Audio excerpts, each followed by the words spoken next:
Good morning. Call this Committee of the Whole workshop to order at 9 o'clock. Was the meeting properly advertised?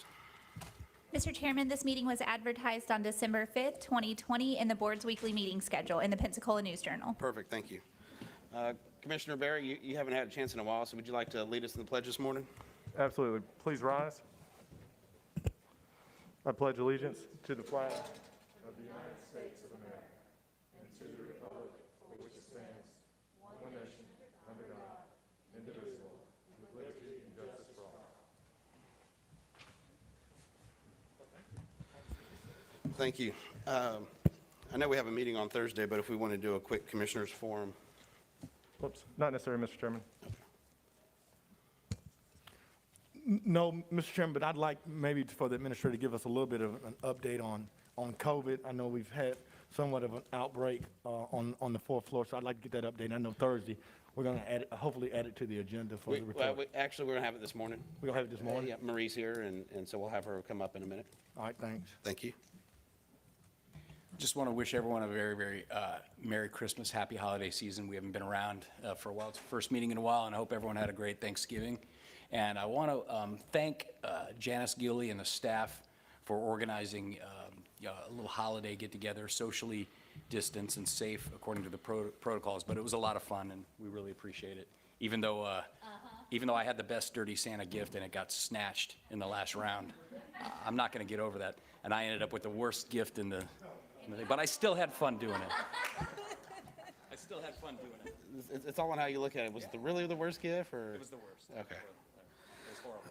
I don't even know who brought it. They wouldn't own it. They wouldn't. Ooh, that's bad. One of those. Well, anyway, I just want to I want to thank the Pensacola Beach Chamber. They had their lighted boat parade and fireworks on Saturday. But what actually the best part of it was seeing the boardwalk parking lot completely full.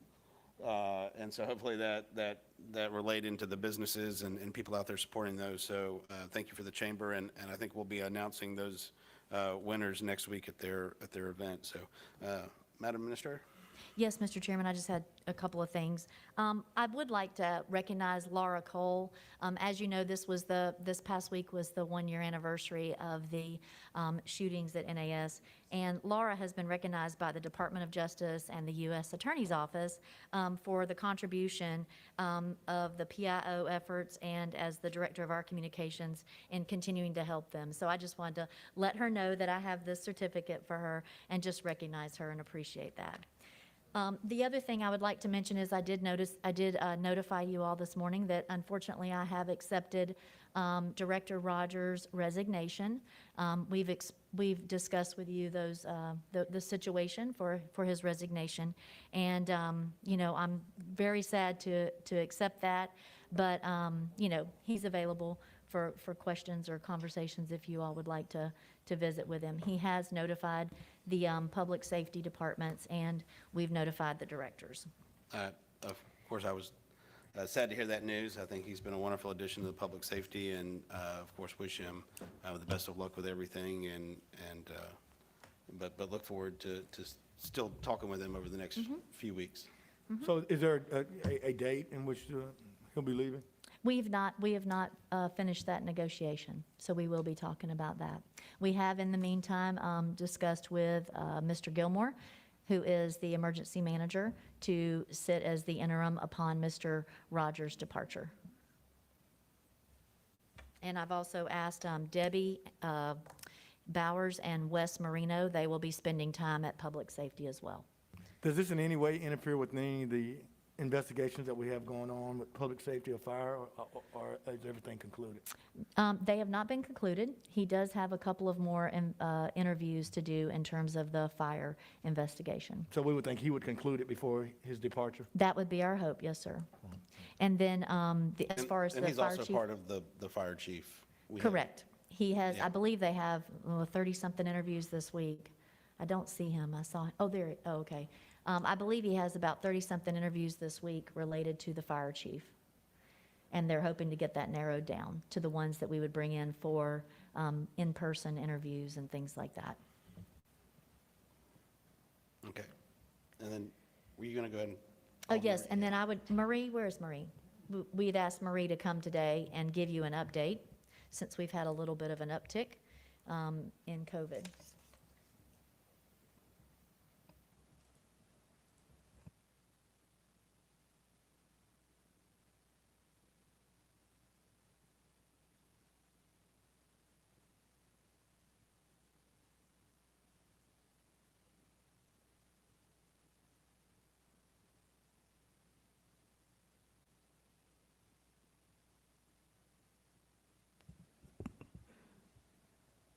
Morning, thank you for coming this morning.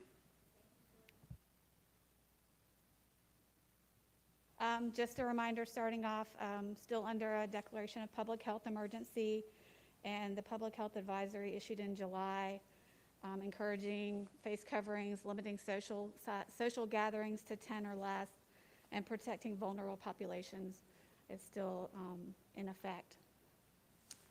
Just a snapshot of the report from yesterday. Today's report hasn't been published yet, you'll see yesterday's daily return on testing at 78 cases, which is lower than what we've seen. You can see the earlier in the week and last week's cases always over 100 per day. And then again, the percent positivity hovering around the 9% range most days, occasionally going over. And then at the bottom of that slide, you'll see just a kind of a snapshot of the under 18 population, and that's a cumulative number. I have these slides in just for reference if we have any questions that I might need them for. Marie, did you send those to us already, this presentation? It is, Community Media Relations has a copy of Okay. it, so I can ask them to send it to you, or I can send it directly, either one. I've asked her. Okay, thank you. All of these are from the daily reports that are on the FDOH dashboard as well. One thing that's happened since the last time we spoke is the state of Florida has launched the Healthy Together app. And this helps a lot with one of the things that I mentioned last time, and that's the contact tracing piece of this effort. Getting people to answer phones and return calls is always a challenge. And this is another option to gather some data that helps with contact tracing. And we have actually seen more data coming into the Merlin system, and this app links directly to Merlin. So when somebody puts information into it, and then our contact tracers open a case, they've got the data that was collected from the app to reference. So it's been very helpful. I still definitely want to encourage people to answer the phone when we call, return our call. Feel free to participate in the app. What happens when somebody gets tested is the phone number that's attached to their test gets a push of an option to download the app, and then they can set up an account from there. So if they don't exercise the option, then they just don't use that piece of the contact tracing effort. We are in the midst of vaccination planning, as I'm sure you're well aware. We've exercised external delivery of vaccine twice so far, once a mobile vaccination clinic that we held at Charity Chapel in Bellevue, and that clinic we used the hepatitis A vaccine. And then we had a drive-through flu vaccine clinic at our downtown center. So just trying to kind of brush up on different ways that we deliver vaccine outside of our clinic. And then currently we have the guidance that I think everybody's heard a lot of in the media on how the populations are going to be targeted for vaccine delivery. In that phase 1, a lot of that vaccine will go directly to healthcare facilities, hospitals specifically. And for the congregate long-term care settings, that will go to commercial pharmacies who are connected directly to those long-term care facilities to deliver that vaccine. So those are going to be our phase 1.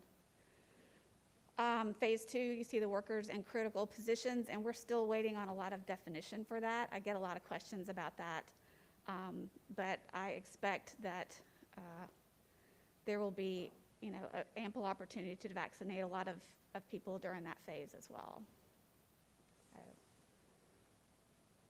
And just another thing that I really am trying to raise awareness about in the community is hepatitis A, and I think you've heard me mention that as well at previous meetings. You can see the chart here of our monthly case counts as they roll in. And you'll see September, October, November, significantly higher numbers. And Chairman Bender? Yeah, just going back to that last slide, though, we don't have really a timeline for this yet. I mean, of course, we're hearing maybe January. Of course, there's some other, I think, I heard Mobile's getting theirs maybe next week through the Alabama hospitals, and then maybe, of course, the rest of the other parts of Florida getting it early next week as well. But for us, it's still, we're still looking at our first doses for even 1A would be after the new year. I really, yeah, we have not heard about when we might be getting those first doses. My current information is that the first push will go to designated hospitals, and all of them at this point are in South Florida. And I did specifically ask about Panhandle access, and they said, no, nothing's coming to the Panhandle just yet. I would hope that as more vaccine becomes available, that's going to be spread out more. Hopefully, they try to get all the 1As before they go to 1Bs and so on, so, yeah. So back to hepatitis. So yeah, we're kind of seeing, you know, basically one case a day rolling in right now. Hepatitis is transmitted a couple of different ways. Certainly close contacts like sexual contact, sharing body fluids, infected needles, those kind of things is one route of transmission, but the other one is what we call, I hate to kind of say this, but the fecal-oral route. And that's if you touch a contaminated surface that somebody may have touched that hasn't washed their hands after going to the bathroom, and then you touch your face or mouth or eat a snack or something like that. So it can be transmitted outside of a close contact setting in that way. But it is vaccine preventable. So we're really trying to encourage people to make sure they get vaccinated against hepatitis A. If there are events or opportunities where we might bring in staff to help vaccinate, we can certainly talk to people about that. And we're always looking for those opportunities. And the other important prevention piece in this is hand washing, and that means soap and water hand washing. Somebody asked recently about hand sanitizer and preventing hepatitis A, and as we know currently, that's not as effective of a prevention method as hand washing. So That was that maybe soap and Maria water that piece. asked that question. So, and I can go back to any of these other slides if you have questions. Jeff? Yes, Maria, again, thanks for being here. We appreciate these updates. Couple of questions. I'm curious about the flu this year. Are we seeing that these prevention measures, the mask wearing, the social distancing, hand washing, the public awareness campaign, is that having an impact and a negative impact in terms of the number of cases of flu that we're seeing this year? Because I haven't heard like anything about the flu yet. It's really kind of hard to say because flu is not reportable. So we are not able to kind of see that correlation. There is an influenza-like illness report, and I can look at that. It's not necessarily flu, but I can try to look at that and send some information over to see if we can tell year over year. I would be curious, does the health department track those numbers historically? Like last year, we had X number of cases in Escambia County, and the year before, and the number of deaths maybe could be good information to have. And while you're here, also, I wanted to ask you about the recovered number. At the last meeting, we talked, and I've spoken subsequently with Chips Kirshenfeld, and he's put together quite a bit of data about, because I believe that's a very important metric, and I don't understand why the state, you guys don't track that, you don't have a formula for that, and is there a reason why that is? And I've asked that question in multiple ways to multiple people. And my understanding is, again, there's not a formal medical definition. No, there isn't. And so that's why it's kind of hard to, define and track that as well. But other states like Wisconsin and Michigan, and even entire countries like India, they've found their own definition, which makes sense, and they're all a little bit different but similar. In other words, if you catch the disease and 30 days later you're not dead, I mean, as mercenary as that sounds, I mean, it's a recovery. And according to Chips, which was kind of a positive news story, that 98.2% of the citizens who have tested positive locally have recovered. So when we see, and I love the information, I think data is important, but when we see this giant number, 17,600 or whatever, I think there are a lot of people that in their mind, they think that there are 17,000, 18,000 citizens of 320,000 walking around with it right now, but those numbers go all the way back to March. So can the health department provide any kind of information to CHIPS? Because we're going to have a recovered number on our dashboard. I'm going to push for it. I think it's very important, if I have the support of my colleagues to do so, and we've discussed it. Is there any data you could provide on that? Do you track the day-by-day individual cases so that we could do that mathematics computation to come up with our own version if the state's not going to do it? Right, and that's kind of one of the reasons, back on that first slide, let me see if I can find it for you. I mean, I did put up the data snapshot of the total cases, but looking at these daily returns is kind of a key thing that we look at in the moment, along with that % positivity. So, so those are kind of the trends that tell you a little bit about what's happening right now. As we get into the epidemiology of this, a year down the road, when people are looking back and writing their papers and things like that, this number is going to be a little bit more helpful in that respect. But, again, from looking at the activity in the community, things like the daily returns, the % positivity are going to be the more helpful numbers to use. And the fact that our hospitalizations are at 133 and we were at close to 250 just a few months ago, I mean, I think that's a positive too, even though we're trending back upward. But I appreciate the answers. I know I've asked the same question over and over, but the state of Florida is just not going to do recovered numbers. Just not going to do it. Point, if I get a definition to pass on, I will certainly do that. Thank you. Commissioner May? Thank you, Mr. Chairman. And Jeff, to what you're saying is one of the reasons I agree with the mayor of Pensacola in asking the governor to give us more local control. It doesn't mean that we're going to vote for mass mandate. Doesn't mean we're going to vote for anything. But we fight for home rule. We fight to stop unfunded mandates. But every community is different. We're often seen as different here in the Panhandle. But we're letting someone, maybe even legislators from Central and South Florida, control what we do. I mean, and so I hope Maria will come back on Thursday, because, I mean, I can just tell you, I'm going to add to the agenda for us to also join in writing that letter to the governor to ask for more local control and let us make the decisions, because you're right. The information as it comes from the state of Florida has been somewhat convoluted in many cases and confusing. And quite frankly, Maria is great, but she works for the state and she has to follow those marching orders. But I think we have a responsibility as a local county. So I will be bringing that forward, whether I get a second or not. Doesn't matter. I'm certainly going to bring that as an add item, Mr. Chairman, on Thursday. Maria, looking at the trends, and as we followed Memorial Day and Labor Day, 4th of July, Thanksgiving, we've seen all those numbers after each major holiday. Those numbers have gone up, and I think you would agree that that's a fair assessment. But with that, looking at the largest holiday is Christmas. Is there any projections or what these numbers will do after Christmas? There's always a concern when people are gathering, because that is one of the key ways that we see a lot of transmission for COVID. And that was frequently expressed around Thanksgiving as, taking extra care to prevent the spread of the transmission related to that holiday. I think we would make the same expression for Christmas as well. In terms of projections, other than being concerned about that, it's kind of hard to make a definite projection. Absolutely. No, I understand. Do you think that we've seen the surge from Thanksgiving? You think we've seen the numbers have shown from Thanksgiving and we're kind of going to level out? I think we're closing in on the 2-week kind of framework that we define as kind of a guideline for that. So I think we can't say we've seen it completely, but we're getting close. All right. Again, that going beyond that is really kind of projecting where I don't have a way to do that.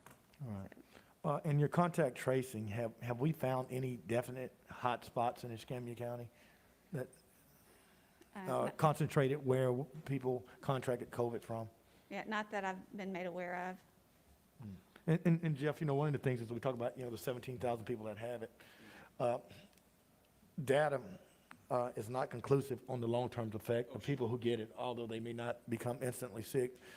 There are positions of epidemiologists and scientists who indicate that there is a long term of respiratory problems and other acute problems that are going to exist. And so I think we do owe a responsibility, and that's why I want more control and at least getting the information out that people, a year or 2 years from now, you will still be getting the residuals of what this virus has done. I mean, a person gets pneumonia, they're never the same.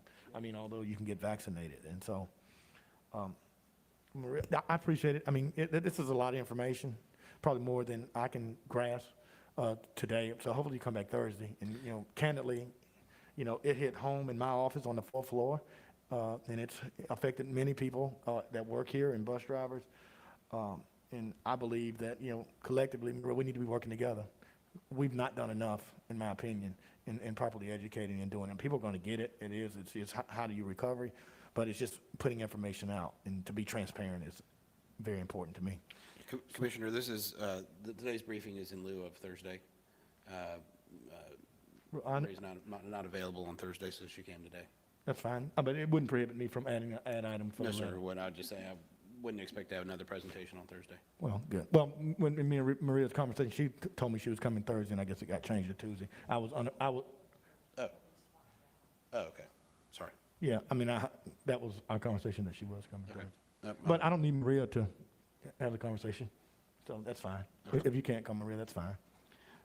No, that's. I mean, that's why I would've been sorry, better it's my prepared. misunderstanding. We're going to also have FDOT here, hopefully, to give a little update on the bridge. Cool. And so we moved Maria up to do that, so she is available, but, No, that's fine. I mean, I won't have, Maria doesn't have to come. That was my understanding that she was coming on Thursday, Mr. Chairman. okay.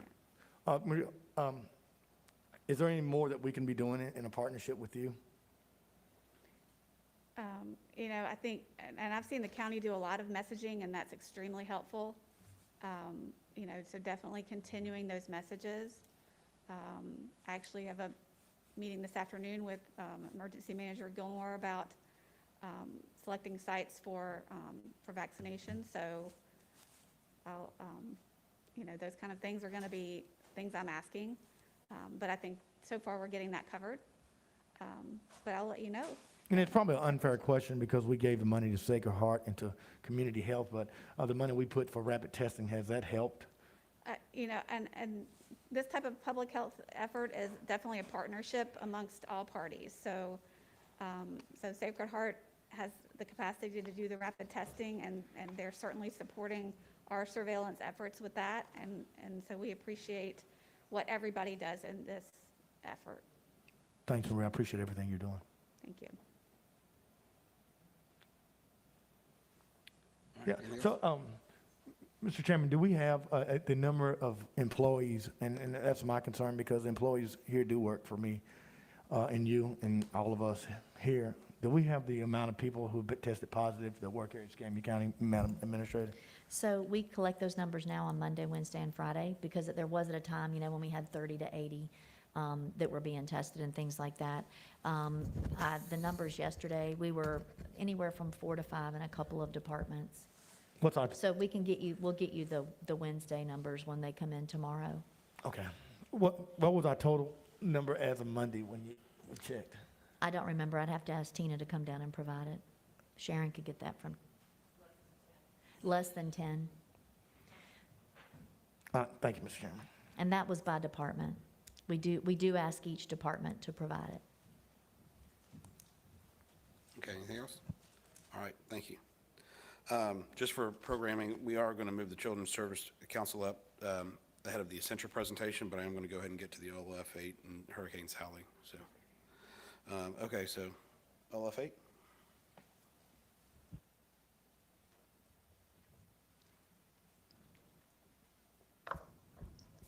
Hello. Good morning, everyone. I'm Marina. I'm going to go ahead and introduce you. First, my name is Terry Berry, and I'm the project manager for OLF 8. And first, I want to thank the selection committee who chose DPZ. DPZ is a very professional company, and in my opinion, has actually raised the bar of what we should be expecting from other consultants at the county. The team is hitting all the objectives listed in the scope of work, from job creation to highest and best use of the property to meeting community needs. The team's desire is to create a win-win scenario for the commissioners and Escambia County. Today, the team's going to be presenting the results of our 10-day charrette, which was held in October. 4 conceptual scenarios are going to be presented. These scenarios are flexible and adaptable. And as you listen to the presentation, try to keep an open mind and think about the awesome opportunity the county has with this property, and let's dream big. And with that, I'm going to introduce Marina and let her take it over. Thank you, Terry. Good evening, Commissioners, or good morning, I should say. I'm going to mute myself so I don't hear my echo, and I'll hope that one of my team can let me know if you have questions. We have a very brief 6-slide presentation, and then we have an appendix that we can go over, and all our consultants are here and available to answer questions as you may have. At the end of the presentation, we also have 3 questions that Commissioner Burgosh specifically asked us to research and would like to address those as well. So I'll show the first 6 slides, and then you can ask us to, if you need to know more. We've had briefings with some of you individually as well, so some of you have seen this information, but some have not. Okay. All right, here we go. So in terms of the project timeline, we are at the end of phase 2, of course. We're presenting to you today. We presented to the planning board yesterday. We hope to be in front of you January 5th for a more formal presentation, as well as to give the community a chance to provide input. And then we would kick into, once you've selected a plan, we would kick into phase 3, which is about further developing the plan, defining the zoning, and putting all the tools in place to ensure it's a successful implementation.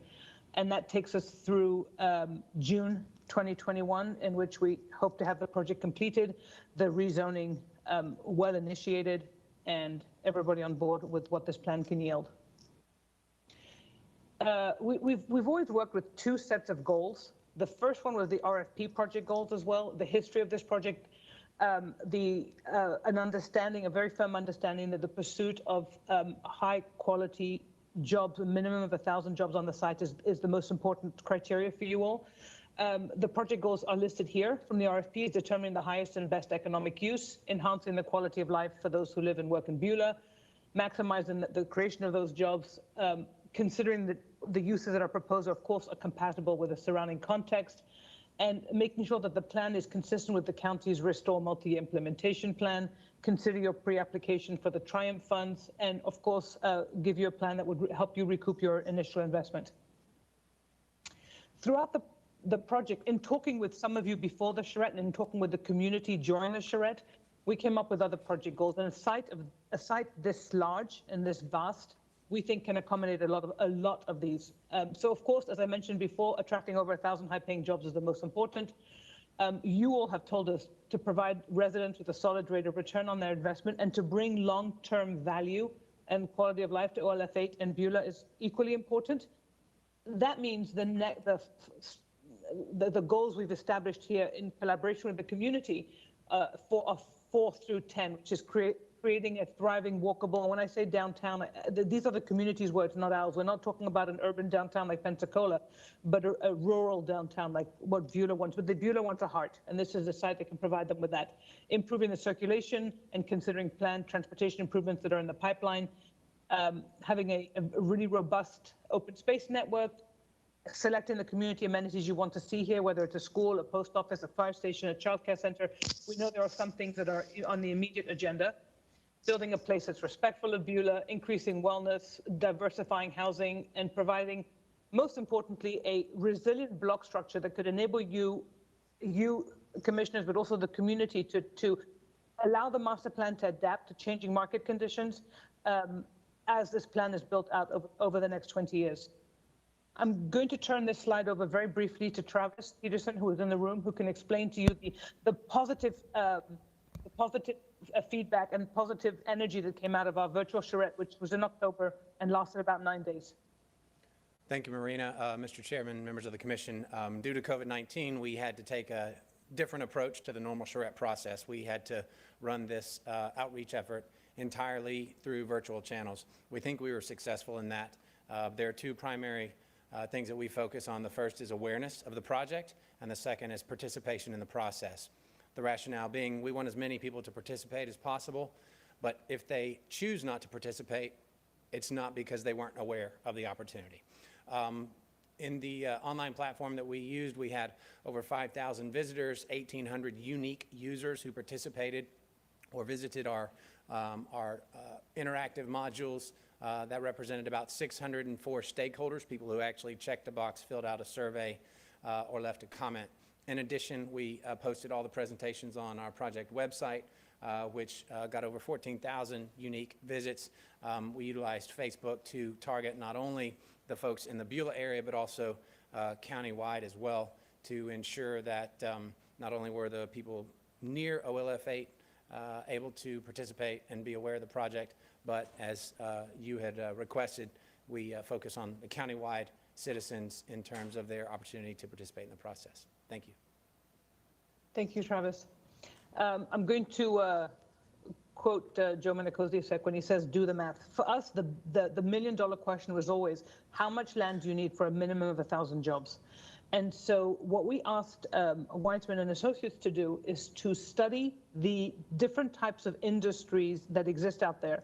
When we speak about a commerce park, it could come in a variety of different building typologies, everything from a maker space or little incubators type building to medical offices to small offices to larger warehousing building all the way to industrial typologies. And we studied them across the board.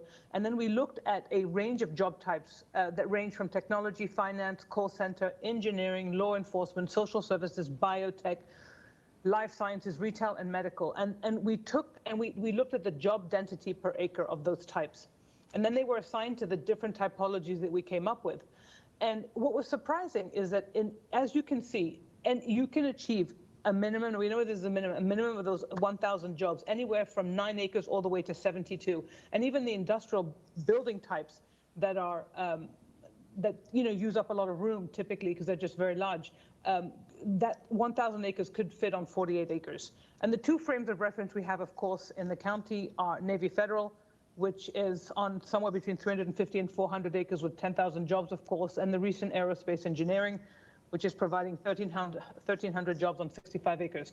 So we were left with taking the high end of this, which is a 72 acres, as a minimum for the amount of land that should be reserved for commerce immediately.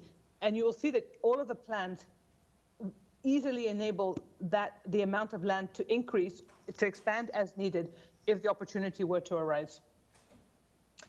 And so this is my last slide before I move into the appendix. And so we developed 4 distinct plans as we interviewed on that premise. The first one was the Commerce Park plan. We took Commissioner Bargosh's request seriously to really develop a plan that looked at a commerce park on the site only and with no housing. And I think we developed a really beautiful commerce plan. They all have consistent elements, as in a small retail center towards 9 Mile Road.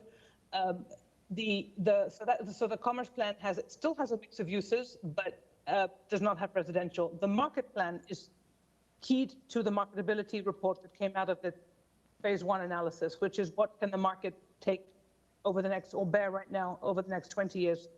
The report that Weitzman and Associates provided us with, we felt we needed to draw a plan to see if the demand could be met on the site. And the demand with the mix of housing and the mix of office and the mix of retail that could be accommodated on the site. And then the Greenway plan and the Village plan are 2 hybrid versions, one with much more intense in terms of the commercial land devoted to commerce and industry, and one with less of everything. Less land devoted to commerce, but it still has a minimum of 72 acres, less devoted to residential and more devoted to open space. And then we asked all of our consultants to rank these plans from a technical standpoint. So Peter Bazzelli ranked them from the marketability standpoint, Urban 3 ranked them from the tax value standpoint. We did an urban design look at these plans as well. Nelson Nygaard looked at the transportation and circulation elements. They had 7 criteria. Giorgio from GIT looked at the environmental and infrastructure constraints, everything from green infrastructure potential to hydrological considerations. We had about 9 criteria and ranked the plans that way. We took what the community preferred as well, ranked those as well. And then Commissioner Burgos asked us to rank them from a Triumph grant potential, and I'll speak to that at the end of the presentation. Or if you, I could speak to it now, I guess, but we have a slide on it at the end of this, at the end of the slides. And so this brings me to the appendix, and I'll pause now and ask if you want me to continue or if you just want us to go to those questions. Commissioner Berry? Mr. Chairman, after Commissioner Burgos, I'd like the floor. I'll certainly yield to Jeff. Go ahead.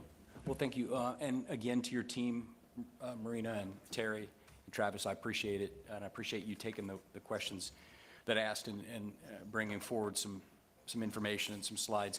On the star rating I saw on the last slide, each of them had an equal number of star ratings. So I guess I'd be curious to know, because the prominent feature of the other 3 appears to be a mix of retail and housing in different varieties. And so far as I understand, and Scott Luther's in the house, he can correct me if I'm wrong, but I don't believe Triumph has funded any residential or low-paying retail sorts of projects, but they do have real money, you know, over $1 billion left that they're going to be giving out. So I would just be curious. My first part of my question would be, how did the Commerce Park rank 4 stars and all the others did as well? Okay, and that's a good question.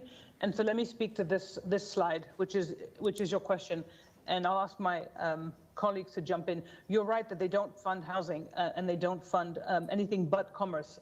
Our premise going into this is That's not true. They fund infrastructure, certain stuff, Yes. but they don't fund low-paying, dead-end retail jobs. That's one thing they Correct. don't fund.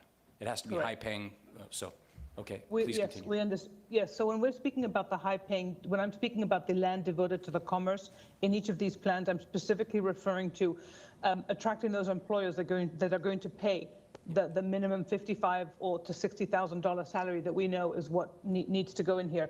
And when you asked us the question, we actually contacted the Triumph Grant folks and asked them, could you rank these plans? And here's what they said to us. What matters to them is jobs, not acreage.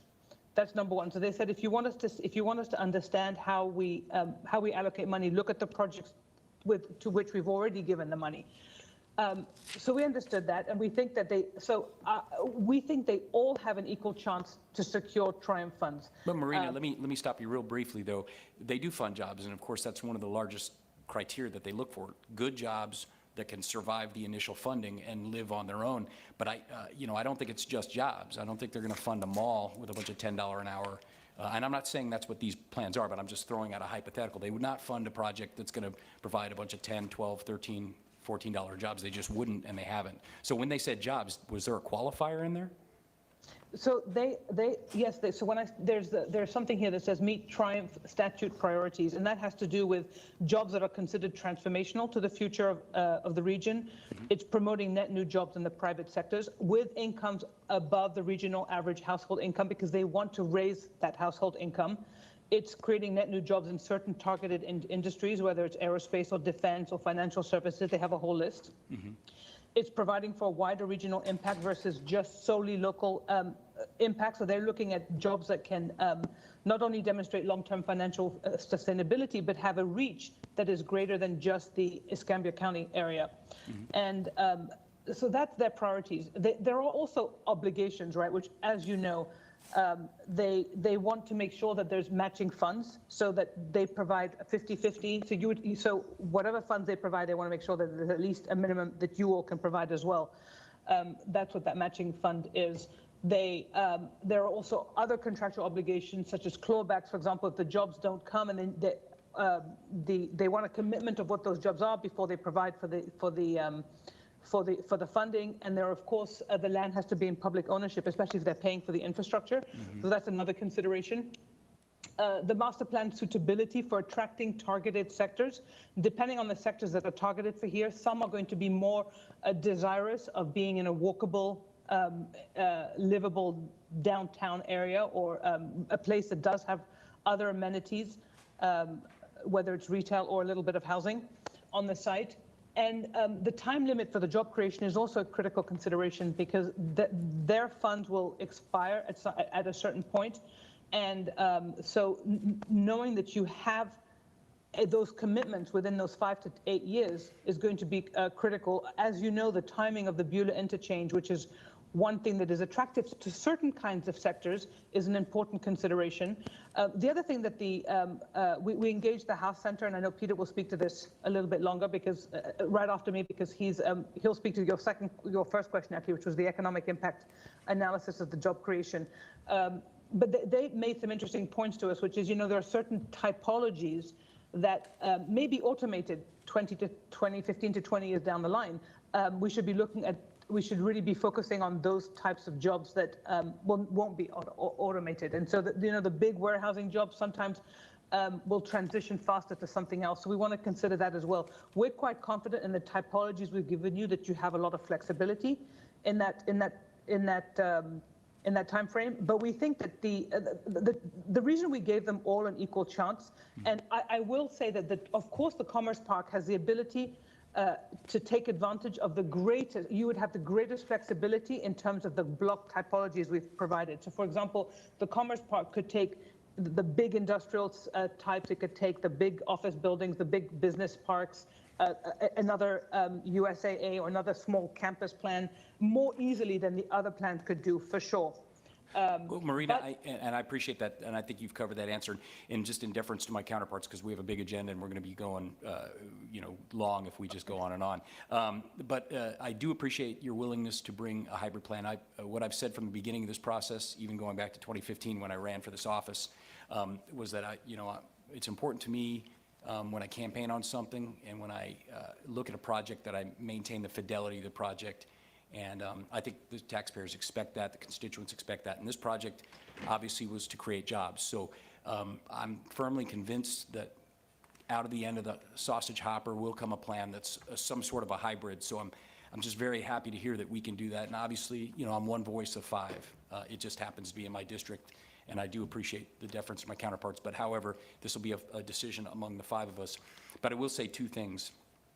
The folks out in Beulah, where this is located, have spoken loudly and very clearly that they don't want housing on this field. Now, I'm a realist. This is going to end up being a compromise. I'm convinced of that, and so there will be. But my job, I look at my job, especially now having been reelected on this as one of the big issues in the fastest growing area of my district, in fighting for as much of this park to create good, high-paying jobs, because that was the purpose of the decades-long acquisition and the $18.5 million that we spent. It was not to source property for developers who will make a very, very quick buck and churn out subdivisions faster than you can believe it. They do it very, very quickly. So with that said, I do anticipate it will be some sort of a compromise. I would like to fight, and I will continue to fight for the maximum space and the maximum number of good jobs, because that was the reason we got the land. Not to create a mall, not to create housing, not to create a hotel, but to do that. But again, being a realist, this will be a compromise, and I'm just going to continue to fight for the maximum number of jobs. With all that said, you were thrown into a very, very delicate position. I mean, you're looking at it from a market value approach, and I look at it differently. We're up here, we're service providers, so we're not necessarily charged with going out and maximizing the value of a land investment. I mean, the post office is a governmental function, doesn't make money.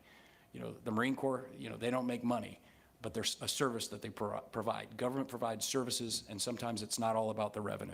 And in this particular case, I think the revenue that would be generated if we create 2,000 or 3,000 good jobs, or bring in another gigantic financial services company like a USAA for a headquarters, having that land gives us options.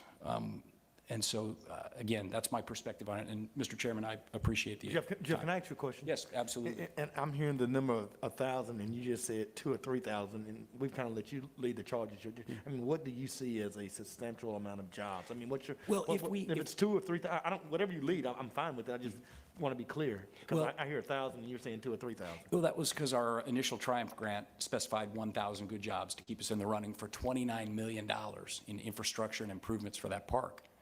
That's part of the story that obviously, doesn't get told enough. I mean, that was part of the original reasoning for us doing this, was the Triumph grant and the potential of gaining $29 million. It's in the grant. You can look at it online. It's there. Now, obviously, things have changed since then, and we will modify that proposal, and we may not achieve as much, but that's real money that those guys have east of us. About $1 billion still. We saw what the airport did, they're getting money. I'd like to get money for District 1, I'd like to get money for Escambia County as we provide jobs. But again, they're not gonna fund them all. They're not gonna fund 15 soccer fields, they're not gonna fund low-paying retail. So we have to, it's a yin and a yang. So the answer to your question, Lumen, is as many as I can get. As many as we can get. I mean, imagine if there was a large financial services company that said, look, we see what Navy Federal's done. We want to be right next door. We want to bring in 2,000, 3,000 jobs, Northwestern Mutual, USAA, you name it. Wouldn't it be great to have that property set aside? And wouldn't it be a travesty if we build a bunch of apartments and subdivisions? Oops, we don't have the land again. Right now, we don't have the land. There are people that have come in. I've talked with Scott Luth, and you know where they're going? They're going next door to the Commerce Park in Santa Rosa, which is rapidly filling up with good jobs. So, I think they have a triumph. yeah, And I think for three new companies that are coming in. see, so, you know, and listen, I live in Beulah, there are residents that live there, they have no interest in this. Many of them are retired, they already have their pension. They're on a fixed government pension, and they don't want to look at a building like that, but guess what? The rest of the county, they're not on a pension. They're looking for good jobs. With this COVID, with this economy, we've got the opportunity to create good jobs, so I'm not changing. That's where I'm at, Lumen. I want to create jobs, because that's what we said we were going to do when we spent $18 million. There's going to be some residential, no question. We're going to have some retail on 9 Mile Road. We're going to recoup a lot of money when we do that. But overall, guys, I'd like the maximum number of jobs that we can create there. There's plenty of housing out in Beulah already. In fact, many of the residents and the people who elected me said there's too much, and they don't, even the ones who hate me and wrote checks to my opponents said, we hate you, Jeff, but we agree with you. We don't want housing on OLF 8. So that's the answer. I didn't mean to bring that heartfelt about the people that hate you, because I've never heard anyone say they hate you, Jeff. But, There's a line of them. but I just didn't know if you and Scott Luth had a projected number of jobs or a goal of jobs. Scott, could you come forward? Because I'd like to ask Scott some questions, and I appreciate him being here, because I think the number with 500 acres, man, it's a big number we could create. We could create a lot of jobs with that land. No, and I'm just trying to take, and it's your district. I mean, I kind of will be quiet And I look at this, guys, this is a countywide project. This is no different than the jail in your district, or the Right. beach in Robert's district. This is a countywide asset, so obviously, you know, it's going to impact my residents just as the jail impacted your residents or decisions at the beach. But this is a countywide asset, and look, we didn't buy this thing with county District 1 money. We bought it with county money. And when we do the right thing and the smart thing, we're going to get money back into our lost fund that's going to provide a lot of opportunities for us to build infrastructure in our district. So Scott, with this acreage, how many jobs could we make on this site? You know, just to give you an example, and again, and we've said this from day one, by no means are we asking to replicate Ellison Field. Yeah, it's not going to be ugly. I would And never the support look it. and all those types of things, but if you do look at Ellison Field, that's about 650 acres, and they currently have somewhere around 3,600 to 3,800 jobs on it. Okay. Now, again, a lot of constraints, a lot of layout. You know, the community adopted the field as it was. So with a redesign, with some of the other things that are going on, it wouldn't be unreasonable to expect a lot more than that on this piece of property. But that's just a local example of acres and number of jobs that it creates. So some of these plans show like 92 acres set aside for a commerce park or something along those lines. You know, with 92 acres, how many jobs could you make? You know, and that's what's hard, because it's every single project's different, you know, and so, you know, again, we're not advocating for a large warehouse or a DC, but I mean, that could be 150 acres, you know, for 800 to 1,000 jobs for a large modern day distribution facility. Now, again, is that what we want? I don't know, but it just kind of depends on what we want to put there. You put I mean, we're working a project right now that's looking at they're probably looking at about 150,000 square feet, and they're looking at having 300 people in it. So it just really depends on the company, what they're going to manufacture, how job intensive it is, how automated it is. Mm-hmm.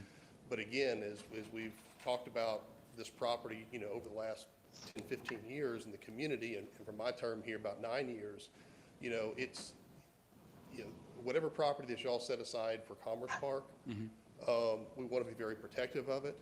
We want only companies that would go there that need direct access to the interstate.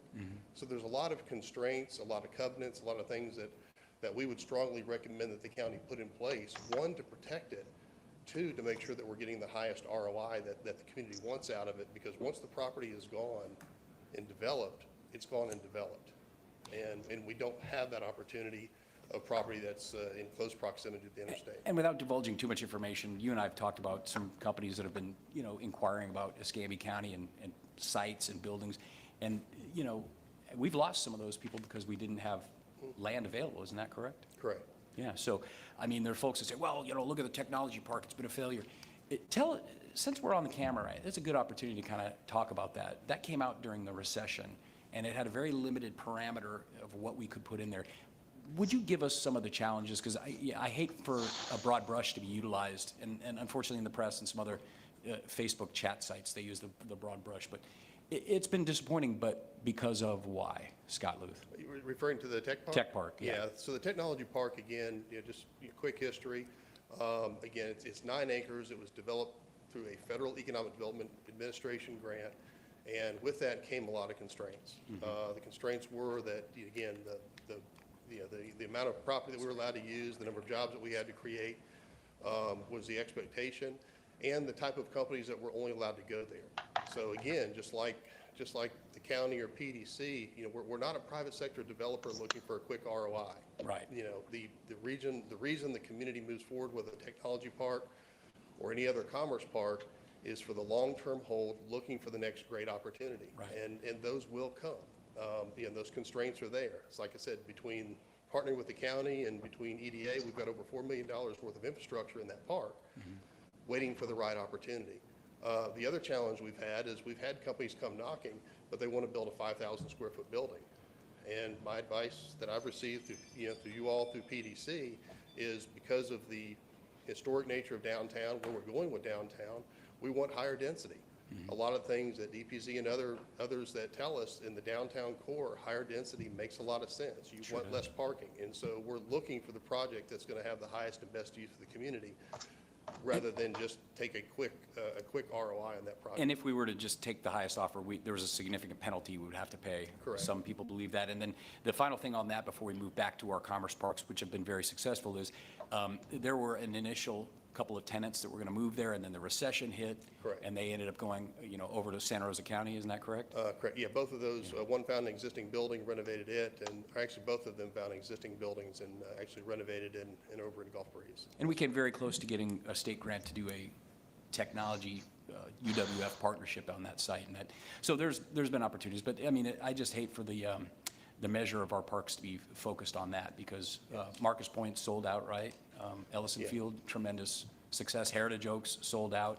Mid-County, tell me about Mid-County. Sure. Yeah, when you look at our current industrial park property, we have between available property ready to be developed, both public and private, on all of our commerce parks, we have about 200 acres left. That's it. And that's out of all the parks. In most of those sizes of acreage are anywhere from 2.5 acres to 5 acres. I think maybe the largest tract that we can actually put together right now is about 20 acres that we have control over. And that's the big part of it, is because, again, we're not competing on whether I want the project to go necessarily just to Santa Rosa County or Escambia County. We're competing against Baldwin County. We're competing against Texas. We're competing against Alabama. All of the competition that we have mostly are publicly owned property, competing for multi-million-dollar investments. And so right now, we are definitely land constraint from publicly owned, ready-to-go, available property for larger job creation projects. Where we can also do E-dates if it's appropriate. If it's appropriate. Okay. Scott, I appreciate you coming up. Sorry to put you on the spot, but I wanted to talk about the tech park. And finally, guys, like I said, it'll be a compromise. The residents out there would like some amenities. If we can do that, hey, that'd be fantastic. I'm okay with that. So if you mind if I just ask you a few more questions? Please. Before you go. Sure. And I've got something for Scott, too, before he sits down, but yeah. Okay. Well, Scott can be a part of it. Jeff, and one of the things, you talk about Triumph money, and maybe Scott can give some insight to it. Although we say it's $1 billion, it's not quite $1 billion, because there are a lot of projects they got in the pipe. Sure. So that's why I don't want to see this, whatever way you move, I don't want to see this dragged out for, 20, 30 years. People don't realize. No, we're going to bring it in for landing. Yeah. This has this been year. there are people who've worked on this for 30 years. Exactly. When you ran for office, you heard about it. When I Yep. ran for office, This was one of the first projects that was Oh, talked yeah. about. Well, the people, it's funny though, when you say that, because people think this is the Jeff Bergosh Industrial Commerce Park. I grabbed the torch, from my predecessors. Well, This we is- are thinking of naming it after you, but it was long before you, but. So my question would be to Scott, is what do we think the bloodline of money at Triumph is? I mean, how long will that money be there? Because there are a lot of people going after that money, and, I mean, what's the time? Yeah, there's, again, it's, assuming nothing changes in the legislature, they receive about $80 million per year is what the current payout is, and I think we've got 7, 8 years left. I'd have to go back and double check that number, of opportunity to compete for those dollars against the other, 7 counties that are presenting projects every single day. Right. And so, again, so once it's allocated, it's allocated. And so what we're trying to do is to find projects to make sure that we can put in the pipeline to request those dollars as well. So you have projected or anticipated projects that you feel relatively assured that if you had land, you could go get Triumph dollars and get those things shovel-ready ASAP? I mean, Yeah, if we had the property in the place to put them, we had the committed project in hand, outlying Field 8 would be a good location for us to market and to compete, against a lot of the other projects that are looking within the South. So with just the land, does it make us competitive? And I would say this, ST Aerospace, I think, is a okay project. I mean, but it's 65 acres with 1,300 jobs, but a sizable amount of cash that has been put in there to create, and I don't even know how many jobs we have at this point. So I would be hard pressed to ever vote again to put that much money and to create jobs that only pay $50,000 or $60,000. So, I mean, what do you see as not only the land, but I mean, what type of participation would you project in trying to bring the type of jobs? And I'm with Jeff. I ran that we're going to make outline Field 8 $60,000 a year jobs, and I'm going to sit on that. I'm going to support that. But you being the economic development arm, how do we get there? I mean, because, I can't vote for something. I'm going to follow Jeff's lead, but I can't vote for something pie in the sky that's for my great-grandchildren. I mean, I at least need it to be for my children. And how can we, do you anticipate that if you were to land one of these companies that you'd be looking for a lot of match, you'd be coming back for LOST dollars? I mean, what's the formula for getting these jobs? Sure. Again, and it's tough to say, because again, every project is different on what they're bringing to the table, what they're willing to do. And more importantly is what is our competition putting on the table? I mean, so again, until we get into it, it's a hard question to answer. What did we pay for ST Aerospace But for if a you, job? yeah, but if you look at the Triumph dollars, they have been putting in on average between $35,000 and $40,000, per committed job is the dollar figure that we pretty much look at. Triumph will be no more than, they want to be less than 50% of the total project cost, is a minimum. So again, they're not going to be the primary contributor into any given project. And that's sort of the parameters that we use. The other constraint is, it has to go into public infrastructure. So it's going to go into supporting the build out of the water, the sewer, the roads, those types of things to support the location of that particular company or that particular job created. So those are the Triumph constraints. But then when you look at those types of projects, then what we try to do is we try to leverage that. So if we do have a company that wants to come in, we want to take a look at, well, can we leverage that against an EDA grant to also bring to the tables, which is what we did with ST Engineering. We were fortunate enough to also, because it was an airport, to use FDOT dollars to help match that project. So what it did is allows us to bring in, and in that case, probably, I would say it probably brought in 4 or 5 outside dollars for every local dollar that we put into that particular project. Right. And so I would hope that we would have a strategy to do the same thing with outlying Field 8, is to look at those other dollars to leverage to try to make sure that we're putting in as few local dollars as we can to match any outside dollars that we could bring into the community to support that. And I would lean on you, Commissioner, Scott. I'm sorry, excuse me a second. I'm just going to say, I want to try to get this wrapped up in about 15 minutes. If we need to have a Triumph discussion at another committee of the whole, I'd be happy to have that because, clearly there are private dollars that are going for it when companies come in, everything like that. And I think we need to do a better job of putting forth projects. But I agree too, Mr. Chairman, with all due respect. Yeah. In deciding to make a major decision, and my voting decision is going to be based on all information. So I'm not here to have a triumph discussion, but I'm certainly here to have an informed discussion about the largest public project that we've done. So I understand that was not. We're not making any decisions today. I mean, Right, this is just. yeah. It wasn't a triumph, it was not a triumph conversation. It was a conversation of how do we get here to support one of these plans?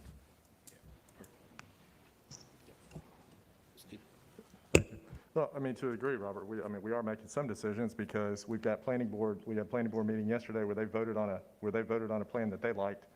And I feel like our board has given feedback previously. I'm not sure how that feedback's been incorporated in any of these 4 plans, nor I don't know that our feedback was incorporated in the planning board discussion yesterday either, given the fact that they voted. Jeff, I think you're right about a lot of what you said. I mean, this is going to be a decision made among the majority of the 5 of us. And, I think there will be a compromise. I mean, I think that's inevitable in these positions. That's the majority of the outcomes that we have are different degrees of compromise. But, if I were you, I don't know that I would compromise on the single-family residential aspect of what we're talking about. That's, I don't know that that's anything that the majority of the board has ever expressed any support for. I think initially we had said no residential. I guess, maybe looking at it, if there was some multifamily, maybe that gets incorporated into, a large plat like this in some way that makes sense. I don't know, but additional single-family residential, I don't see how that fits. Part of the conversation about the, compromise is going to be, none of the 4, I mean, candidly, and I was candid with Travis on the phone a couple weeks ago, I don't care for any of the plans. I think there are some aspects of a couple of them that I'd like, but there's not one plan that I would pick. I've got a question for, I don't know if it'd be Marina or Travis, Terry, whoever. Why aren't we, the economic aspect of this is a big part of it. Why don't any of the plans fully utilize the frontage along 9 Mile? Or are they, and I can't see that because it doesn't appear to me that they are.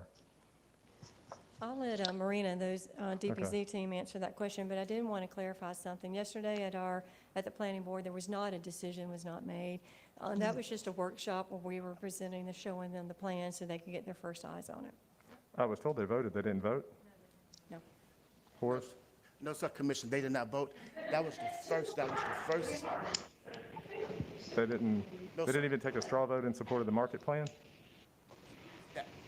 No, sir. That was on the first introduction. Okay, that's what I was told by a planning board member, but There that's was okay. no vote taken, just first discussion. Yeah. I don't know if we have time, but would like to respond to some of the discussion that just happened. But Marina, I'll we're going to answer. have to, I'm sorry, we're going to have time, and I have more questions. Robert, with all due respect, I mean, if other people are hearing this and having extensive discussions about it, it's time for us to as well. So, Marina, please. So let me answer your first question, which is the frontage along 9 Mile Road. They all have about 50% of the frontage along 9 Mile Road. Now, there's 540 acres, of which all of them develop about, let's say, 50% of the land. So let's say 250 to 270 acres. The rest is taken up in terms of open space, streets, public amenities, so on and so forth. And because that western portion of 9 Mile Road is quite wooded and it's some of the lowest lying land, our environmental engineer's recommendation was just to stay out of it. So that's why the frontage that we could build upon along 9 Mile Road was built upon. Okay, there's only 80 acres that are wet. There's only 80 acres on the whole parcel that are wet. So are you saying that all of the plans are utilizing the full amount of the retail frontage on 9 Mile Road? Pretty much, because there's I don't know if you can see my cursor, but there's a tiny little piece of land here that's over 100 feet, and that's the one that it would have been, to bring a road all the way into this area just for a little piece here would probably be expensive. That's why we decided to stay out of it. I don't know, Giorgio, if you have any additional comments on that.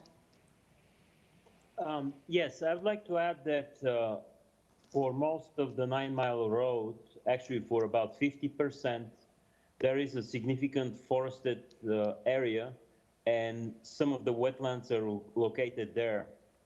in addition, the topography is the lowest there, and it could be subject to flooding. And in order to build there, you will require significant modifications of the topography.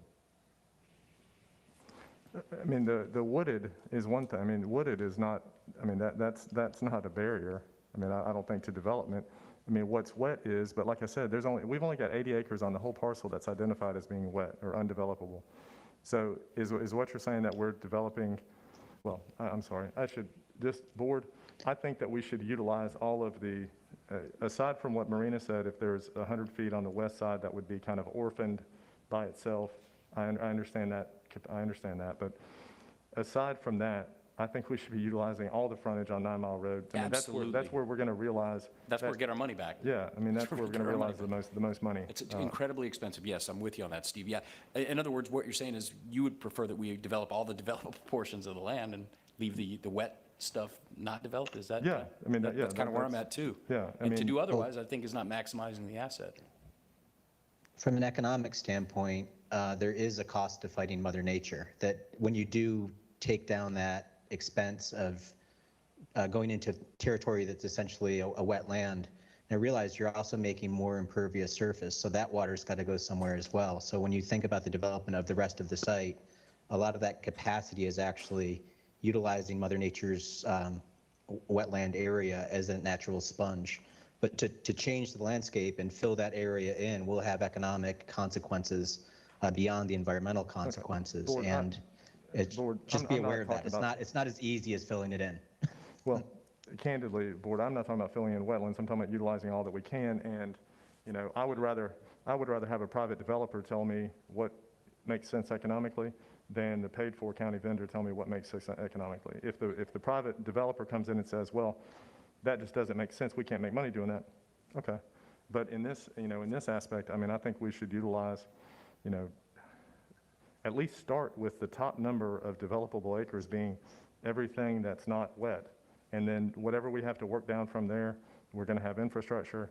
Jeff, you're talking about having, some community amenities and stuff, and I think you're going to have the support of the board for what's reasonable, for a reasonable number there. I think we've got 25 acres that the majority of the board is going to support for a school district. I was thinking more like 10, but, Well- me and Patty had the talk, but Well, whatever the number is, I think there's some acreage, and I didn't necessarily talk about the acreage with the folks I had talked to, but I did talk about they don't need frontage. They can be on the west side of the property. They don't need the more valuable property. They need to be, I guess they need an entrance off of 2 entrances, one off Frank Reeder and one off 9 Mile that will work for them. Or, yeah, that's right. So, but they can be on that west side. So, and, all right, and back to Marina or the folks. If we're looking back at the 4 plans as they're presented, the greatest, so I've got for the commerce plan, I've got 268 acres that appears to be set aside for farms open space, where some of the others are, even the market plan only has 180 acres for that. Why would we be leaving another 100 acres as farms open space when we're trying to maximize the hypothetically, the Commerce Park plan, would be the one trying to maximize jobs on the property, which, and Jeff, that 1,000, I think that our number should be a minimum of 2,000 to 3,000, just for conversation. But, why would we be leaving another 100 acres set aside? Well, so these are all good questions, but the reason we really looked at the topography of the land and what the community wanted, which was the preservation of a lot of significant open space, and it just made sense to preserve the treed area. We can certainly intrude into it. There is not a lot more that can be intruded upon without getting into some of the conditions that Joe and Georgia were speaking to, but there is the opportunity certainly to build into Marina, the treed area. There's 180 acres that's listed as farms open space in the market plan. There's 268 acres farms open space in the Commerce Park plan. So I wouldn't think the market plan was intruding into other areas either. I don't understand what that would be. Yeah, I'm looking at it right now. I think the farms open space, it must be referring to, maybe Mike from my team can speak to exactly what that is as well, because I'm wondering if it's not also a little bit of open space. I mean, streets Or if that's excluded from that number? No, that just includes the natural buffers around the site, including the open space, the wetlands, and everything else. So what we should note is, like the market plan and the majority of the other plans where they stop development on 9 Mile Road, that is the start of the wetland. So from that portion of the site to the west is 100% wet across the entire face of 9 Mile Road. No, that's not what I'm saying. What I'm saying is there's, okay, literally, let's see the difference, that's 84. There's 84 more acres devoted to farms open space in the Commerce Park plan than there is in the market plan. And I just don't understand why that would be. Yeah, probably because we already had so much of the land devoted to commerce, and it's that's probably simply the reason why it was a designer's decision to allocate, to stop designating so much for one single use. It's as basic as that. Well, but that's not, I mean, I don't know that that's the feedback that any, I don't know what my colleagues, conversations have been or anything. I know that's not been the public discussion from this board. Okay, but I'll move on. So, I'm sorry, go ahead. Sorry, just one thing. So let's speak a little bit about the feedback we did receive, because we had a lot of public participation during the charrette. And initially there was some objection to housing, but by the end of the charrette, when we had explained what could come out of this, and the benefits of providing some housing on the site, there was overwhelming support for it.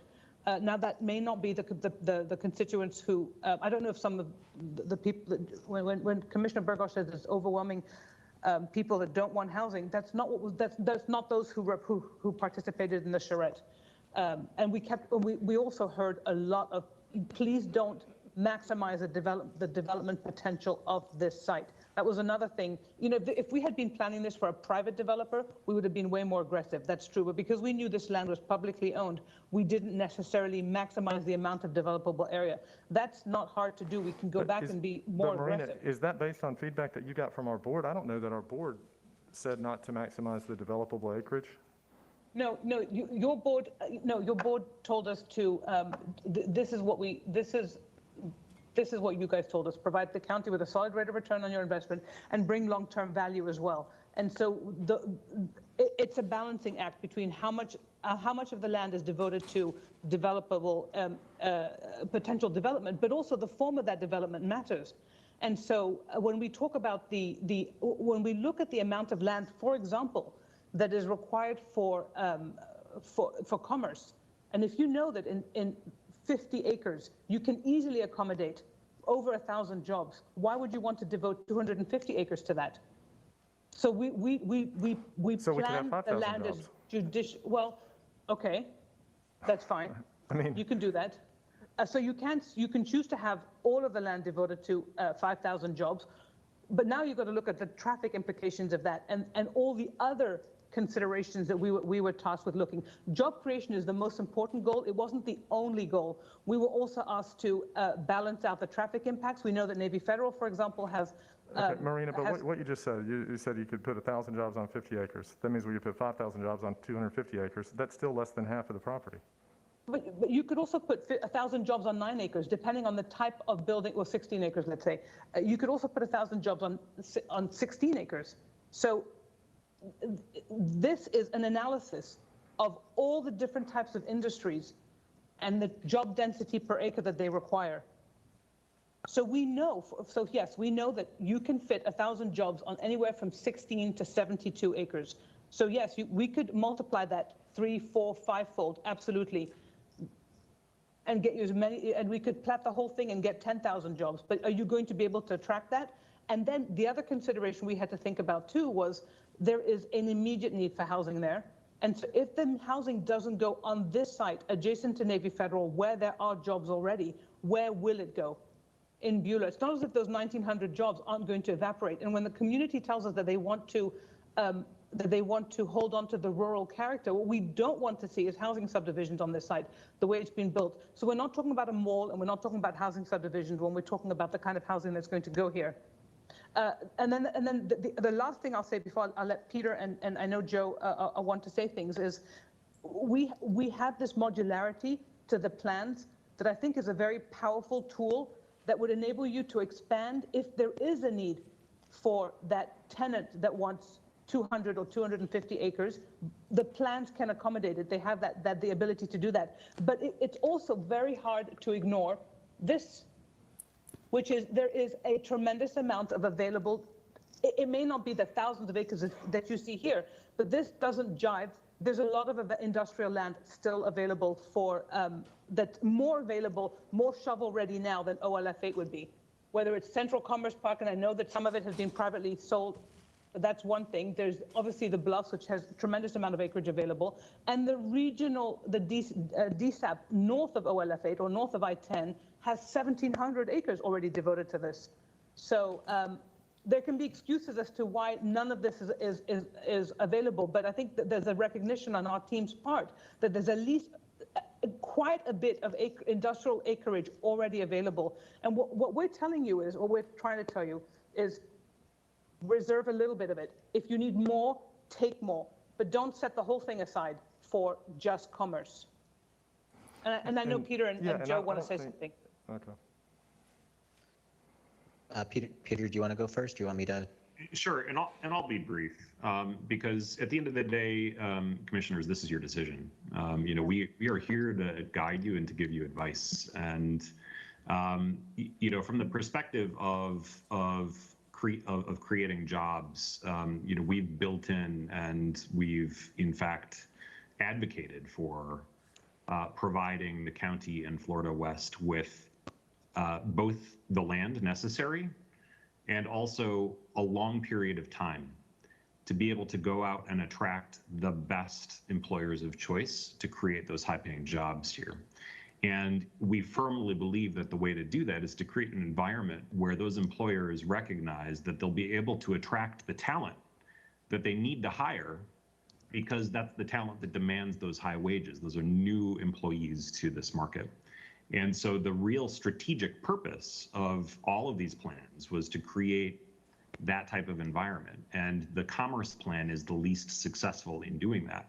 None of this gets at the idea that there's nothing but land available.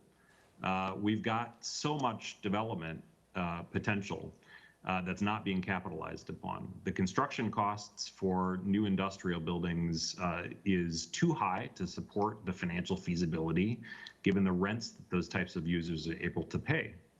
And so what we've done with all of these plans is to hold out hope and to give you all the best platform to attract these types of employers to the extent that that changes, to the extent that that silver bullet shows up, like a USAA. All of these plans can accommodate that.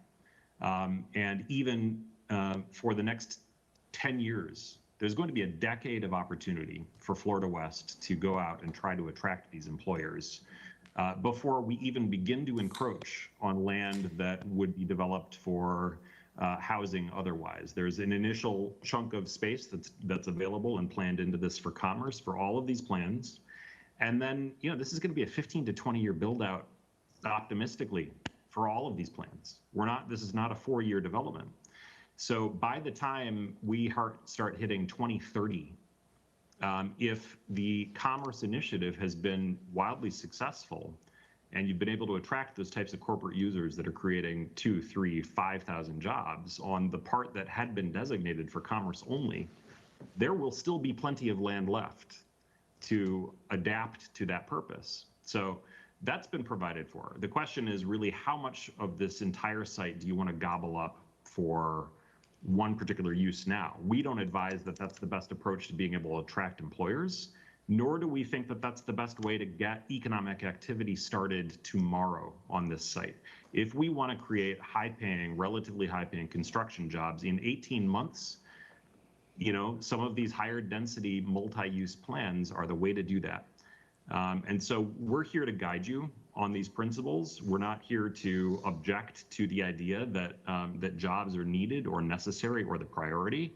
We want to help you understand the perspective from a market standpoint, from a developer's standpoint, from a feasibility standpoint, why these compare to each other the way that they do. I just want to reference the idea of loading all of the retail along 9 Mile Road, which I think is not the right way to do this. And in fact, this is another purposeful approach. Peter, if you don't mind, I'm going to interrupt you real quick. So the Commerce Park plan, why wouldn't it be utilizing any of the frontage? It's showing 100% of the frontage on the Commerce Park plan being left as Well, open space. I mean, that's the most valuable property. Is that not being done to make that plan look less attractive financially to us? Why would we possibly do that? No. Well, from a design standpoint, 9 Mile Road is not a pedestrian-friendly street. All the designers deliberately put in the retail part of it in an internal street to the property, because it is not where you're going to get yes, you could sell off that parcel, but if it's going to be strip commercial, it is not the most valuable way to develop the property. So that what the designers did in each of their plan is they either put the retail component of this perpendicular to 9 Mile Road, or completely internal but parallel to 9 Mile Road. Right, just to reinforce that, Marina. That's not what the private sector. That's not what the private sector tells us, that 9 Mile Road frontage is not attractive because it's not pedestrian friendly. That's not what private developers have told me. That's not what commercial property appraisers here have told me. I mean, they've told me that the most valuable property on the entire footprint is the retail frontage along 9 Mile. Valuable to them, but in a return on investment standpoint to you all, we're taking a fiduciary position of being your advisor, being the county's advisor on economics. So yes, a strip mall is something somebody will shoot for, but it's going to cause more externalizing effect, and you're going to see a lower return from a tax base perspective on a per acre basis versus the yield that you get out of the design that you have there. With all due respect, I mean, just saying a strip mall has got a negative connotation to it, and I feel like you're using that to make that seem like it's something. That's not what I said. I didn't say a strip mall. We're looking at it from a comprehensive perspective, and those trips will draw that type of development. That's an honest interpretation of what happens on those vehicle trips, is that a developer will take advantage of that. There's nothing wrong with that. That's business. But from a standpoint of your investment dollar going into that and the externalizing effects of what will happen to 9 Mile in the future with more trips being generated for that type of use, that has to be considered. Again, we're looking at this honestly from an economic perspective, and we're trying to provide counsel at that level. And just to add on to what Joe's saying, this is strategic on our part, because the way that we create more value for the entire site relative to retail uses is by pulling that retail off of that street wall. Because I agree with you, the most valuable retail land is what is directly fronting 9 Mile Road. But if we can create an environment where that retail creates a halo effect on more interior acres of land because of the fact that you're pulling traffic into the site, as opposed to nobody ever going beyond the frontage, that's the way we create value. And so that's one of the things that we did. And so obviously I speak to probably the same developers that you do in that market. I know exactly what their mentality is, and I know exactly how developers and investors would underwrite this. Certainly the most valuable land is on the frontage.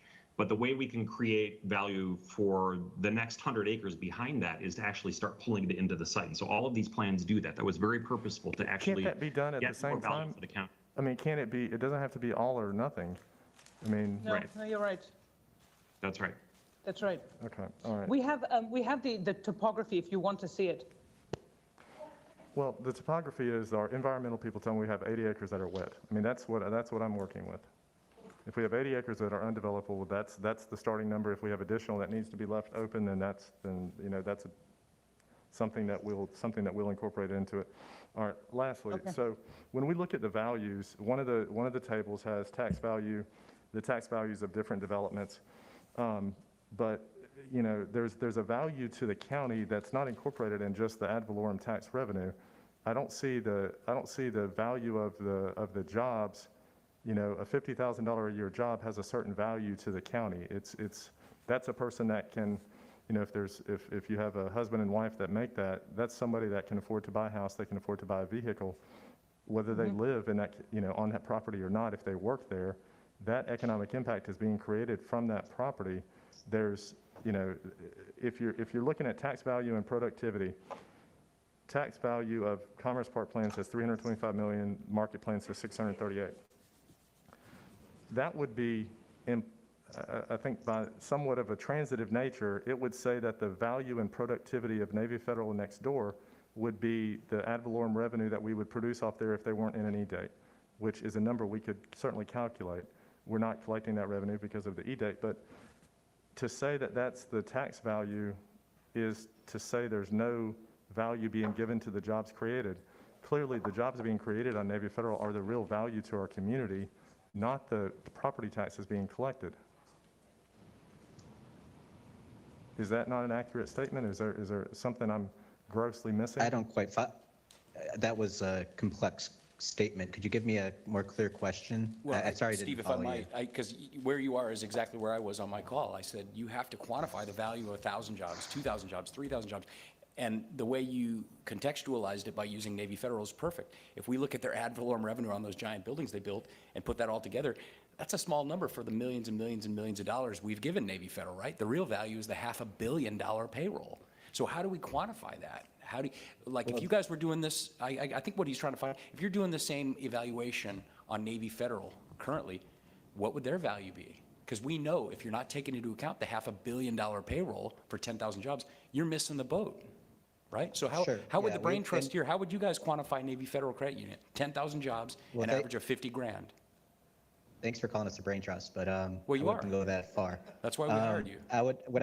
Well, okay, with all due respect, to follow the economic numbers of that, though you're talking income, is the income tax directly distributed to Escambia County, indirectly through the state, or not the state, because you don't take state income tax, but that would be federal distributions that do come back, which are fairly difficult to trace, but doable. The direct and more easily measurable revenues are the ad valorem growth on the properties, which these represent.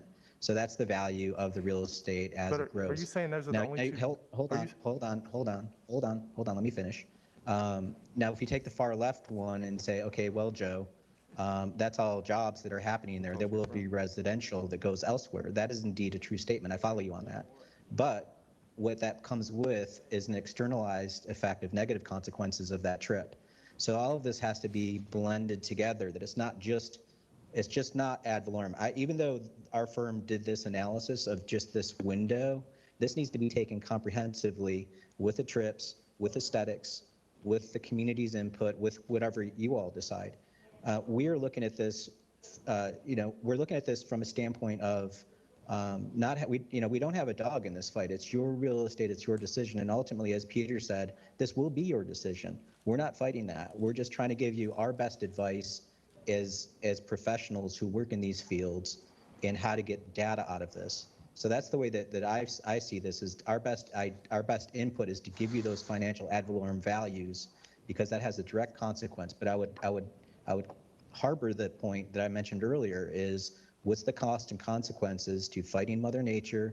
You're going to have stormwater runoff with all of these that are going to be deeply expensive, as well as the transportation infrastructure beyond this site. Those are all economic consequences for each decision, but you have to weigh those, and that's your challenge. Okay. So what you're saying is there's ad valorem revenue, and then there's the indirect revenue that we would get hypothetically through the federal the federal government's disbursement of payroll tax dollars or income tax dollars. There is a value to our community to a job being on the property. That's what I'm talking about. I don't see how that's not a ghost. I mean, that's not a ghost image. There is a value. No, we understand that. We're not arguing that. And I think Well, Marina's you just said that there were two aspects. There's only the ad valorem revenue, and then there's the indirect federal revenue that would come back through income taxes or payroll tax withholding. I follow you, but Marina, could you go back to your plans, the 4 plans side by side? And I think the point about modularity is a good one. Both Peter and Marina mentioned this. Actually, go to the one where it's just color toned based on use. Yeah. So the gray areas on all of these are the commerce, the jobs, based on what the market supplies tell us could be absorbed for you all. Now, like as Peter mentioned, should the markets change, should another employer show up, all that gray area could grow into other areas, the yellow field areas, let's say. So if you phase this properly, you can take advantage of the retail commerce areas, which are highlighted in red, and the gray areas, and then phase in the other areas. But you already have a market demand for the yellow stuff. So there is a need for that stuff, and that's beyond the conventional residential that's currently happening in the marketplace. This is stuff that's not being met in the marketplace. So this is an opportunity to basically capitalize on that. And you could put other public strings on that. I mean, if you want to go far with this, we've seen developments where they actually do revenue sharing with the real estate development off municipal lands. That's That's a known opportunity. There's public-private development opportunities. Our real estate development company, to which our office that we sit in, we did a public parking deck with a hotel and affordable housing here in downtown Asheville is a public investment. There's lots of ways to solve that. But these are all, you have that control, which is an incredible opportunity.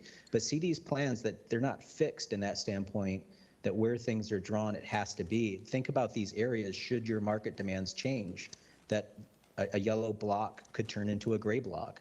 But think about it as a phased modular system. This is what that is, because we took your directives to us seriously, and we, in trying to understand how much land should be allocated to the job creation and balancing that with the needs of the community, with everything else. So, and we're confident that we can write the zoning for the site that would enable you to grow the amount of land you want to put aside, and it would require setting aside a certain amount of land for the industry, and maybe your decision, you choose to sunset it if you don't get the kind of tenants you want, and allow it to convert to another use that the community may decide they need 5 years from now, 10 years from now, whenever it's appropriate. But we're very confident that you don't need all. Yes, you could decide to reserve it exclusively for commerce, but then there's all those negative impacts that we have to consider. When we know that you can get those, you could easily get 3,000 jobs in 72 acres and meet all the other unmet needs that the community has as well. So please understand that when you look at these plans, the uses can expand. Board, what's your appetite for having a special meeting in January just to discuss this one item? You know, I mean, I think, of course, you know, my apologies, I wasn't trying to rush this today. No. But Mr. Chairman, I think there's, I would be for it, but I do think perhaps we go through the timeline. The timeline on this doesn't end until June. So, I mean, today is just a discussion. I think that the team probably has a very good idea where the board stands based upon our comments. And so, Steve, I mean, I don't know, do you think we need one in January, maybe March, April, give them time to take our... Jeff, what I'm not going to do, I'm not going to bring back a plan and at the same day vote on it. without Exactly. being able to- No, that- and I'm not asking for that. no. I'm not asking for that. I'm saying that we could have a special meeting. We, you know, I'm looking at either the first week in January or maybe the last week in January. Do we need one that quickly, though? I mean, Well, I mean, I think it would give us some time. Of course, we've already delayed some of this timeline a little bit, but it's not something as important as this is, not just to the Beulah, but also to Escambia County. Sure. I don't want to rush it. But if we could do it like in February or something, Robert, because the first of the year, we're going to be slammed. I mean, with a bunch of that'd things. be fine with me. Sure. What about you, Steve? February, would that work? Hey, whenever y'all would like to do it, Robert, it's fine. February is fine. If, whatever you want to do is fine. I'm more concerned that the board's feedback is not being incorporated into what's happening on the screens. I'm more concerned about that. Yeah, and with all due, I would really appreciate you being much clearer with us in terms of what you want, because it's when you say a little bit of housing, what does that mean?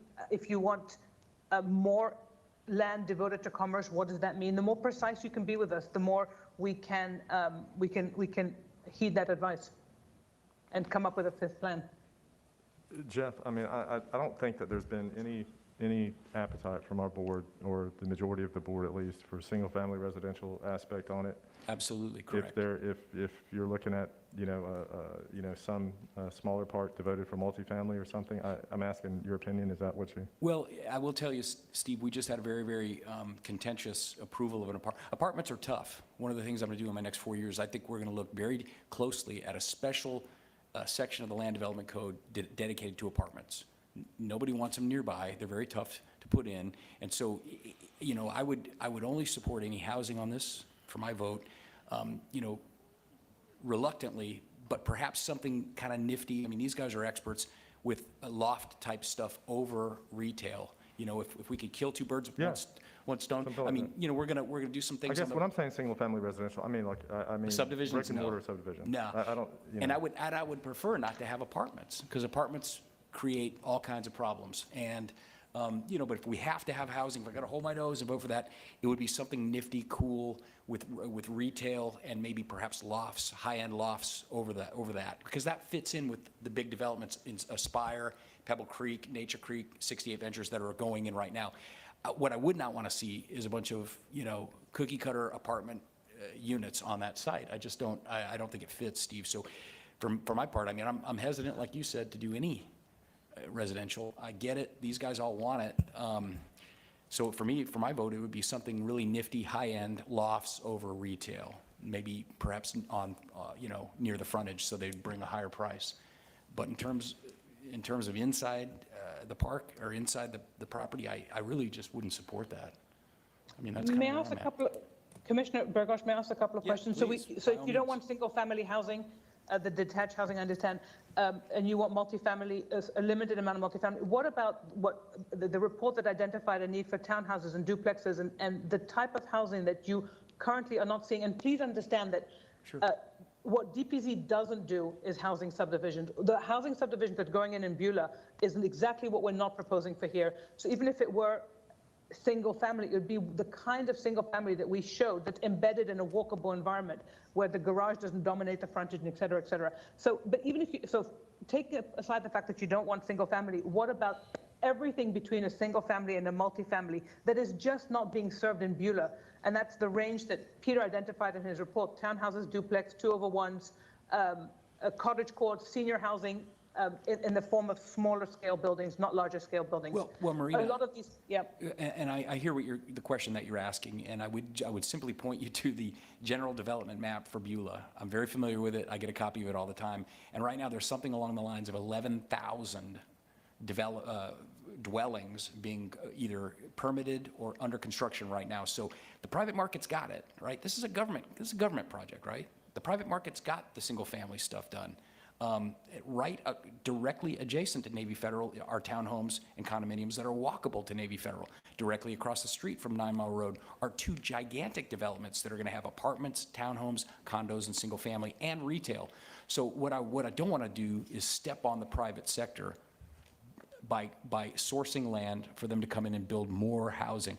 And again, as I reiterated earlier, and Stephen's probably heard a little bit of this in the areas of cantonment, where people are concerned that the amount of development we're allowing in terms of residential is outstripping our capacity to handle it in terms of our infrastructure. And that's been a chronic problem in Escambia County.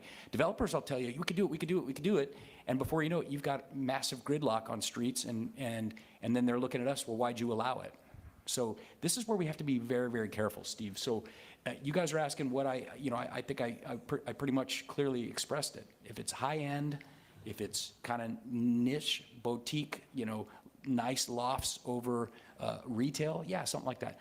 I don't want to see apartments on this field. I think that'd be a travesty, and really, I think it would be diametrically opposed to the reasons we acquired this property, which were for jobs. I understand we're going to have a compromise. I understand there's going to be some amenities, there's going to be some retail, we got to get our money back. I get it, I'm going to be with you on that, but the least amount of housing, the better, so far as for my vote. So I don't know, I think that's pretty clear. Thank you. So, so looking at this, how about if we just made this the committee of the whole for February 7th? For February 11th, single item? We can incorporate everything we need to, and then if instead of us voting on this in January 7th, we would just move that to that first meeting in March. Well, what do we vote on? So the timeline said for public input, team to present final presentation, scenario report, and final plan selection was January 7th. Yeah, we're not going to be ready for that, right, Steve? I'm not going to be ready for that. No. That's why I'm proposing the committee of the whole in February. And then vote And then vote in March. Yeah. What about you, Steve? What do you think? Yeah, sounds good. Okay. So we'll do that, and maybe between now and then, we can all get with this team and lay out some of our thoughts, and that they can incorporate those into the presentation on February 11th. Mr. Chairman, Yes, sir. with all due respect, my two colleagues have dominated the conversation, and if they're looking for direction, Jeff, I'm going to be supportive, but one, when you say high-end housing, I hope that we have high-end jobs, that we're not building houses to import someone from Santa Rosa or Alabama to come live where Escambia County residents have invested. That's number one for me, Jeff. I agree with you. It's jobs. I read, the reason I asked you the question clearly this morning about 1,000 jobs, that was printed in the paper. I've never said 8,000 jobs. I didn't know if anyone had said 1,000 jobs. As you said, if we can get 2,000 jobs, I'm looking for, quite frankly, I'm looking for jobs for citizens who vote for me. And so that's why it's not, this conversation is not independent of Triumph, Mr. Chairman, because that's one of the things you said initially, Jeff, the application had in it Triumph. This has been greatly encouraged to move forward with the anticipation that we're going to get Triumph dollars, and that's an anticipation. And so, I mean, that whole plan has to be laid out. Now, in terms of a school, I'm looking for, to utilize this as much as we can for ad valorem producing properties. If you and Steve certainly want a school, I mean, you're not going to find me opposed to it. I hope that you utilize the property that's least attractive for any other development, because if it's school or development to create jobs, if I can create a job, I can afford to send my child to any school I want. And may I just briefly, I'm on willing that, to- Lumina, I'm with you. I prefer not to do things that don't create ad valorem revenue, but I would say this, Stephen pointed out between the market plan and the commerce plan, there was that 80 acres, 84 acres. We can carve out 10 for the school, and then you create jobs. Elementary school is 50 jobs. So something to think about, even though it doesn't create ad valorem revenue. No, But that area does need a school. It will need another elementary or a Right, K. and that's fine. If that's the property for it, Jeff, that's fine, but if there's a better use of the property, that's good. I hope that we're supportive of making sure elementary teachers make $60,000 a year when we create those jobs, because that's a criteria. I mean, that's what we said for jobs. And I know we said 50, 60,000. I've always said 60,000. And Jeff, I would just encourage you, as you're talking with them, to look at the overall impact on the area. Because when you start, depending on the type of commerce, schools, projects you put on that land,